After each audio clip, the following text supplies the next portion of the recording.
Hi, and welcome to Talking Cars. I'm Jennifer Stockberger. I'm Alex Nizick. I'm Joe Veselak. So today we're going to give our first thoughts, first impressions around the 2024 BMW X2. So certainly in my homework before we start, I wanted to kind of sort out the evens and the odds, the BMW evens and the odds specifically. So obviously the most popular models are among SUVs, X1, X3, X5, but obviously there's evens, X2, X4, X6 that get slotted in there.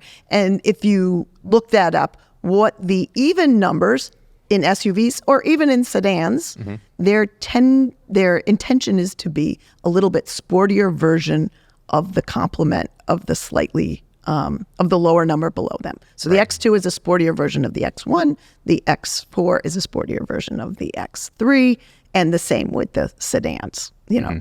Or at least they're supposed to be sportier. Or at least they're supposed to be. So we'll get to that. But specifically, Alex, why did we get an X2 when we only recently have tested an X1? Yeah, right. So they are very similar, right? Like the dimensions are similar in a lot of ways in terms of like wheelbase and length, and even the powertrains are similar, interior and whatnot. We'll get into the differences, but they're really seen as two different models. So unless you know the difference in the evens and the odds that you just explained going into it, you might just look at these two and one's called X1, one's called X2. They're completely different models. And that, you know, yes in some ways and no in some other ways. So we just want to see what those differences are and how they impact, you know, just the usefulness of the vehicle from cargo capacity and access, visibility, all these things. You know, it's kind of similar to the way Mercedes did the GLA versus the GLB, right? Similar platform and whatnot underneath, but they're kind of like slightly different body styles, basically. Right. And that's what we're here for, is to help consumers sort that out. Exactly. Not just say, oh, it's identical, except it's kind of the square. Right. Let's see what the actual tangible differences are. So to your point, same powertrains as the X1. Right. The xDrive 28i trim, 2-liter turbocharged 4, 241 horsepower, whereas the sportier M35 xDrive 312 horsepower variant turbocharged 2-liter. Right.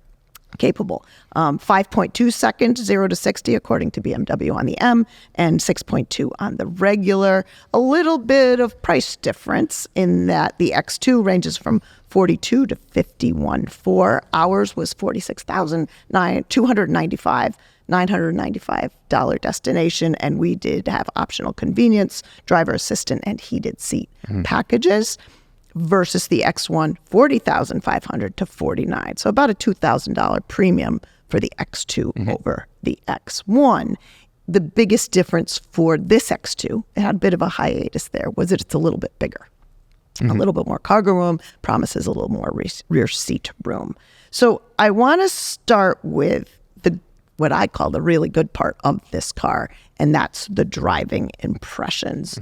Joe, your thoughts on the driving of the X2? Yes. So the X2 is a car that likes to be driven, or it's better. It drives smoother the harder you drive it.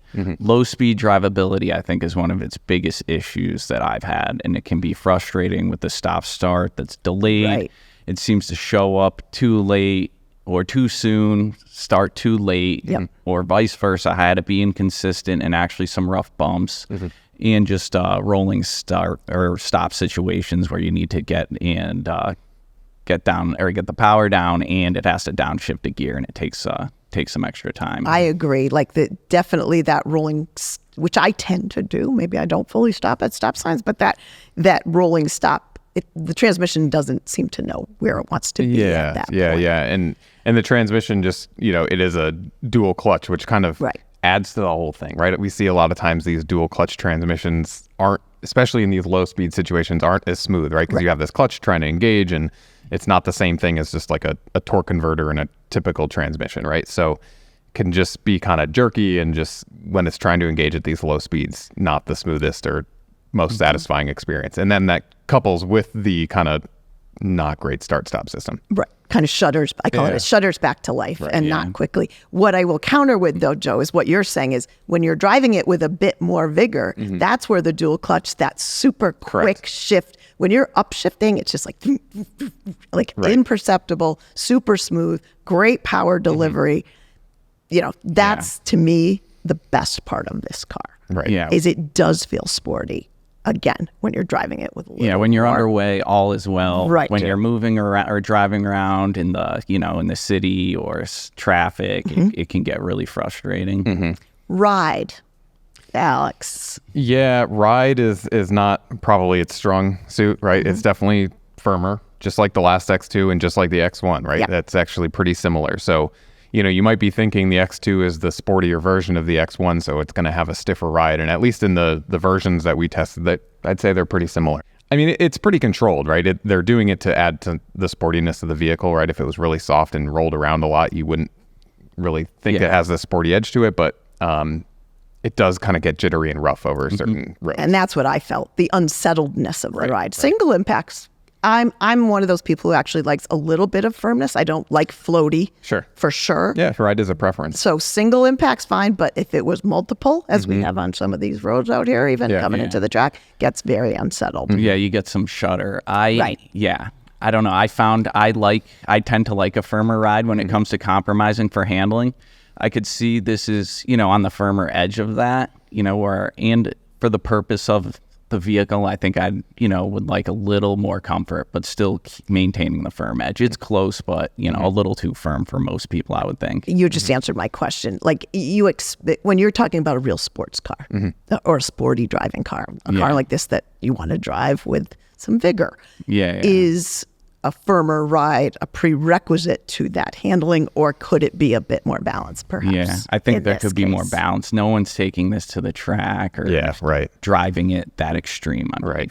Right. Yeah, and there's a lot of things that kind of contribute to what that end balance is as far as which shock absorbers are chosen and the tuning and this and that and how much time, money, development they put into it, right? And I think, you mentioned the handling, and I think it's definitely above average for a, vehicle in this class and of this size, right? It is a more engaging driving experience, but I don't know if it's enough to justify like the ride and some of these other things. Like it's not, it's getting close to sporty in my opinion, but it's not quite there. I mean, again, if you drive it really hard, I guess it gets better, but it still is a front wheel drive based, SUV ultimately at the end of the day. And sportier, your opinion, than the X1? Maybe. I think they're too close for me to even form an opinion like that. I think they're so close that, maybe. Yeah, I agree. They're pretty close. Okay, so move from the driving, and this is where things might go askew a little bit, in that we're inside the vehicle.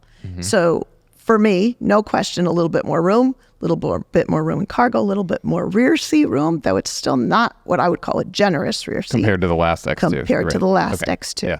Right. I think more spacious, right? Yeah. But maybe not compared to the X1, right? Right. I'm not quite, for me, for Jennifer Stockberger, the why of why you would pick an X2 over an X1. Yeah. Because we also talked about visibility, Joe, and you do, even cargo gets compromised by the body style. Yeah, that the rearward visibility is pretty bad. They are huge D pillars, the sloping roof line. It's just chopped. The rear windows, very, very small. Yeah, it's not, and that compromises cargo volume when you try to fit our box in there, our MERP box. Right. And you take those rear windows and the front rake, and by the time you resolve, they're this big. Yeah, it is actually a pretty big difference between the 1 and the 2 here. Is the whole greenhouse is actually smaller. Yes. They lowered the whole roof, so all the pillars are kind of different. I mean, most obvious is the back, right, where the cargo area is cut off. But if you sit in the X1, you're like, wow, there is a ton of headroom in here. The glass area is huge. The visibility is surprisingly, maybe not surprisingly, but it's just genuinely really good. And then you get into the X2 and you start to feel, I guess it adds a sporty feel maybe, but it starts to feel all closed in and Style over function, maybe. Oh, 100%. yeah, this is much more an aesthetic vehicle And I that agree, is it looks to look good different for from someone the who- outside. It looks different for someone who doesn't like how the X1 looks, and it's like, we'll give them another option, kind of. For me, I have shorter legs. I think I've said this many times, so I end up forward. I'm already at the liner, the headliner's like here. Like I'm already like into the roof and the liner, and all I want to do is lower myself up, which is not my preference. Yeah. So yeah, I mean, it's too bad. It literally turns something that is is actually a standout highlight of the X1 and totally kind of reverses it. there are some real niceties too, moving to comfort couple things, pluses and minuses. One, BMW often has that mechanical seat cushion extension.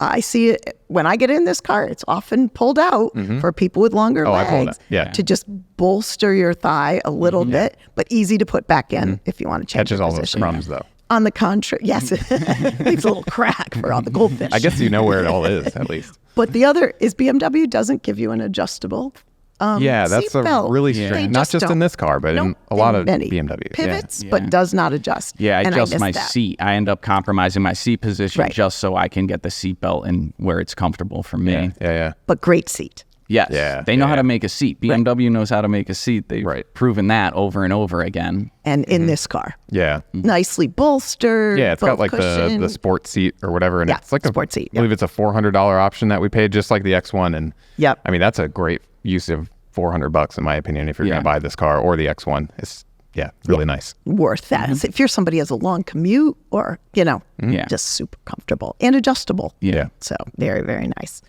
Okay, controls. So what we learned too is this is our first exposure. And again, one of the reasons we got the X2 in addition to the X1 is this is the next iteration of BMW's iDrive control system. So this is iDrive 9 versus iDrive 8 that we had in our X1.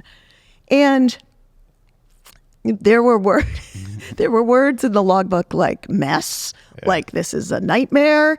Like the intention of iDrive 9, one of it was to make some commonly used controls more accessible. Correct. But nearly everything is still through the screen. There is very few hard buttons, a few on the wheel, but even those are selectable. Like it's not clear what their functions are. Yeah, and I mean, some of those words I think came from the fact that, and this is, if you are considering this car, like when we bought ours, it came with some sort of software error that wasn't letting us log into the profile, or it wouldn't store the profile with the car, right? So every time you got in the car, you had to basically re-log in. It wouldn't recognize the key fob. It unpaired your phone every time, so you had to repair. So that was a nightmare, and that was totally a mess, and that's how it came delivered to us. And I could totally see that you might think that's how it's supposed to function, right? Because we ended up having to contact BMW ourselves to only then find out, there was a software update that we needed to solve the issue. And we went through that, and that was kind of a mess in it of itself just to get it fixed. But so some of those issues kind of resolved after we did that. Right. But still, everything you said about it being touchscreen only is obviously you're stuck with that. Everything BMW seems to require two activations. You have to do everything twice to make it work. Yeah, a lot of the systems seem to they lead you into this dark room, and then you have to back your way out of it to get to where you were, while you're driving. It's always, it's so many layers, and honestly, I'm glad the car drives nice because I get to I'll just leave everything alone and just focus on driving, because there's too much going on. It's such a learning curve for anybody, even if you've been in the vehicle for, extended period of time. It strikes me that it was such a learning curve for us. So Mike Cross and I said, the key to what you're saying was that one of the two keys is a primary key. It is that key that has to be paired to the profile of the car. Okay. We typically have a main key and a spare key. We had the primary key as the spare. So that's why it kept unpairing everything and not keeping the profile, et cetera. So we learned that. And the other interesting thing, which I thought, and I think it's worth people knowing about iDrive 9 on the X2 or any other BMW, is that the software updates, which we've become super used to in the cars we test, get downloaded to your phone.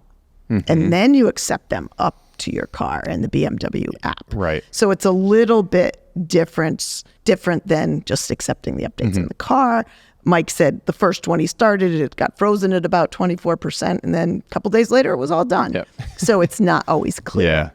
One, what you're updating and why. Yeah, and then I think one more iDrive 9 thing, if you don't mind, is BMW says it explicitly, is this is them moving towards swiping, tapping, and what have you, as opposed to the rotary dial, right? And pressing and pushing and jogging that thing. So that's actually gone in this car, right? Yeah. A lot of the other BMWs recently still have it with the 8.5 iDrive system and whatever, but it seems to be, and this is the signal, right, that going forward, they're going to be relying more on touchscreens and voice controls is part of it too. Which is one of the improvements, is improved voice controls for this car as well. And I think back, Joe, do you remember the original, I think it was a 5 Series that we had with the iDrive, and I think we used similar words, mess, nightmare, because it was so new and the kinks hadn't been worked out. So.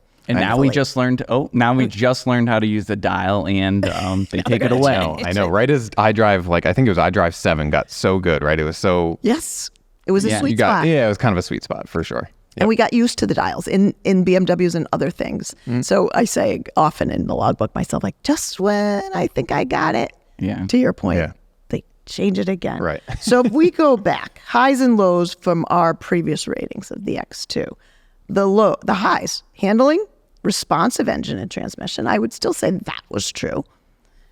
Fit and finish and front seat comfort. The lows, visibility, ride, road noise, and blind spot warning unavailable. I can confirm that blind spot warning is now standard, along with other safety features, forward collision warning, automatic emergency braking, the addition of cyclist alert, that kind of door. It warns you if you go to open your door that a cyclist is approaching. Great for if you're in an urban or near a bike path or something like that. Optional camera and radar-based driver assistance, parking assist, backup assist, all those are there. As far as the other lows, Joe, visibility, ride, and road noise. Yeah, we can confirm visibility is still bad. Yep. Ride, slightly better, perhaps. A little still better. Firm. Still firm. Road noise, I think a little more better. Suppressed. Yep. Yeah. I think so too. It's a little more refined in some ways, right? The car overall. Yeah. But not a drastic departure from its previous. Its compromises come from its styling, I think. And it's the iDrive 9. But we'll see what all of those highs and lows turn out to be when we fully test, right? Right. And so stay tuned. More than just us. For our full road test in the not too distant future of the new 24 BMW X2. So moving on to our audience questions, as always, we love them. Keep them coming. talkingcars@icloud.com, either video or text or email. So the first one comes from Dan S. I recently found out that many cars have an auxiliary battery for the start-stop function. Woohoo! Another point of failure, says Dan.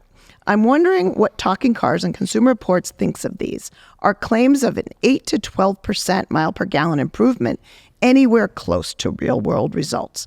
I could envision individual use cases showing that much of an increase, but I can't believe it's anything close to the average. Is the additional complication worth it, or have these systems not been around long enough to have developed a track record? Alex Nozick. Sure. A lot of stuff in this question. Great question. It's a good question. So we'll try to kind of go through the different points here. Starting with the different batteries, right? This auxiliary battery. Some definitely do. Some of these start-stop systems do have separate batteries to handle that functionality. Typically, we see it in like Stellantis vehicles, like Jeeps and Dodge and things like that. And some other Mercedes models tend to. But a lot of others just use one battery. So it depends on kind of the point or the car you're talking about, but certainly the system in general, regardless of how many batteries it has, I can't argue that it's a potential failure point, right? You add stuff to a car, like that's going to happen. But I will say these systems are designed, I think a common misconception is like, oh, this must be really bad for the engine or really bad for the starter or the battery even. They are designed to handle it ultimately. Right. The cars that use the single battery, they're probably going to have what's called an AGM battery, right, as opposed to just a standard off-the-shelf battery. These can be depleted more, right, because the charge and discharge cycle of a car with this type of system is different than a car without it. So it has to be able to handle that. So they might be larger or a little bit more expensive to replace if they do go bad. That is certainly true. The 8 to 12% MPG improvement that you mentioned, I've seen numbers like that too, not necessarily from our own testing, but in reading SAE papers or anything like that. It's possible, but you're right that it might not be the average, and it totally depends on the driving cycle or the situation that you're driving. If you're constantly on the highway and the engine never shuts off, of course you're going to see something less, right? But if you're doing a city type of cycle or driving, maybe you're in New York City or something, and you're a lot of sitting there, and where you could otherwise be idling, there's a legitimate savings in fuel there. So it all depends, and of course it also depends on whether you shut the system off or not, because that might sound obvious, but so many people, these systems can get annoying, right? And so they just hunt for that button right away. My right? husband, again, not a great adopter of new technology, but that is the first thing he does. An F-150, the first thing he does is put the stop start. I go, you're not even driving. Yeah. It's not, I don't like it. I do the same. Like for the X2, I jump to that because I know it's going to it's going to get in the way of the transmission issues that's already there. And I go, I know that this is going to be a problem at some point, so I'll just get ahead of it. The ones where I do tend, and there are occasions where I do shut off, is the ones where it doesn't give you your steering back. Right. It is so delayed that you actually get like almost a locked steering wheel. Yeah. Or sometimes tugging the steering wheel actually gets it to turn back on. It's kind of funny. Yep. And I guess the only other thing I would mention is as far as like the 8 to 12%, there's some confusion about like the regular start-stop system that is more commonplace, and then you have these mild hybrids that are also out on the road, right? And those kind of bridge the gap between just having start-stop and having a regular hybrid like a Prius or something. Those use 2 separate batteries because you got a 48-volt system going on in addition to the regular 12 volts. So those typically have separate batteries and will give you a little bit more fuel savings, right? Because the engine can stay off longer and some other things. So just, keep in mind there's different types of systems that you might be looking at. And to Dan, just to close out Dan's question, I don't recall Anita, Steven, anybody talking about start-stop systems being a new thank you. Yes, I did check with them ahead of time, and we don't necessarily see anything in our data saying that those are causing particular issues. So, great point. Thank you. So, Dan, it depends on the system, whether you like it, and depends on how you drive. So, great question. I agree. Awesome. The next one comes from Milton. Hello, from a 30-year subscriber to the magazine. Here are my last 4 cars: a 96 Toyota 4Runner, an 06 BMW 330 convertible, a 2013 Lexus RX 450h, and a 2023 Hyundai Palisade. What do they all have in common? None of them have what my first car in high school had.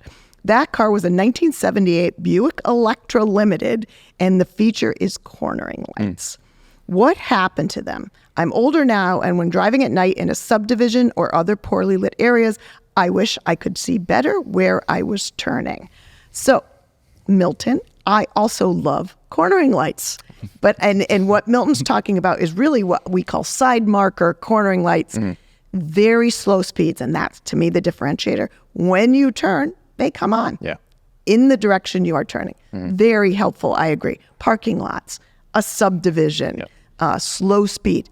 Those features, which they're still out there if you want to look for them. And I don't have a rundown of which cars have them and which don't, but they still exist. Yeah. Many Mercedes, for example, have them. I think the Lexus I was just driving has it. Them. They're nice. But kind of a surprise and delight. At night, you turn the wheel for the first time and you're like, ooh. Or you're backing up in a driveway. Super helpful. Yeah, pretty helpful. But they are slow speed. They are typically not operating above, say, 15, 20 miles per hour. Well, and your steering angle isn't high enough at those speeds. Anyway, so jump forward to what is the new technology is the curve adaptive, the adaptive front lighting systems, which are, a new technology in headlights, which are now at driving speeds, where they are swiveling in response to your steer input to provide some of that benefit at higher speeds. For me, when you need that side lighting the most is when you are at slow speed. Turning into a driveway, I think, for example, or a street corner where there might be a pedestrian. So. I feel like most of the time, even with the adaptive, you notice them only when you're kind of like trying to notice them. Most of the time, if you're focused on where you're going and driving, you kind of, they don't seem to be all that, noticeable. When I notice them is when they are delayed or not well synced to your steering input. When you turn and then you come back to straight and they go, and they realign and bounce. To do that. And the combination of the sharp cutoff or a notch, you find yourself watching the alignment of the curve adaptive rather than getting the benefit. So I agree with you, Milton. Look, obviously you're not opposed to looking around, seeing what kind of cars out there, but look for that cornering light. They still call them cornering lights, side illumination, light, but it is still out there. Do you think, is it maybe a little less common with LED lights becoming more prevalent just because they tend to cast wider, right, than like a halogen? Is that? But the benefit of the LED is they can turn on an LED that wasn't maybe illuminated for forward motion, but can give you a little side. The LEDs have all this flexibility in turning on and off. That's the benefit of them. Right. Both. A stylish dream, but also true. can Yeah. add some functionality. Right. So Cool. anyway, good question, Milton. The last one comes from Paul from Oxnard, California. I've always been a drive a car until the wheels fall off kind of guy.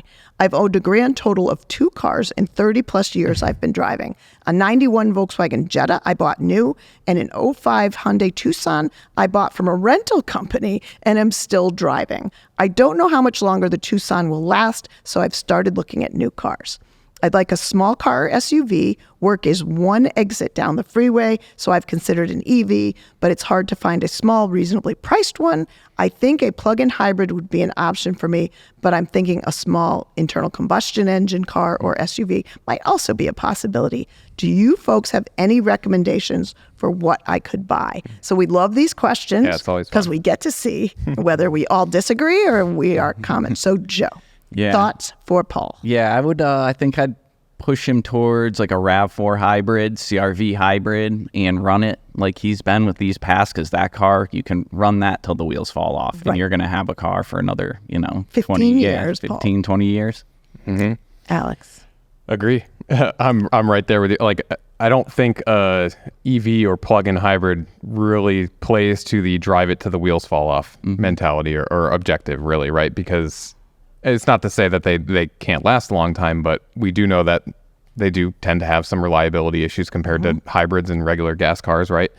Also, just keeping them going. They have the big batteries in them, right? And that can be something that might need replacing. If you're talking, you've had a car, a 1991, if you were to keep it that long, it's probably going to need a battery replacement. And the hybrid that you mentioned, and I also wrote down like Prius, Corolla, RAV4, basically pick any small hybrid like that. Those, they do have a battery, but it's so much more accessible, more commonplace if you did have to replace it someday. Yeah. Like that's easier than with a plug-in hybrid or an EV. I went with the plug-in hybrid option. Again, talking about my work is 1 exit away. It's perfect in that There's sense. a lot of opportunity where you may not have to put a lot of gas in this car, Paul, depending on what you're doing, on your off time. But the one I picked was the Kia Niro plug-in hybrid. I said, great overall score, 33 miles of pure EV range. So that probably will get him his 1 exit and back, and 47 miles per gallon overall. $33,840 to $39,590,000. So a little bit up there. The only other option I gave him, again, going back to some of your concern, was a 24 Subaru Crosstrek.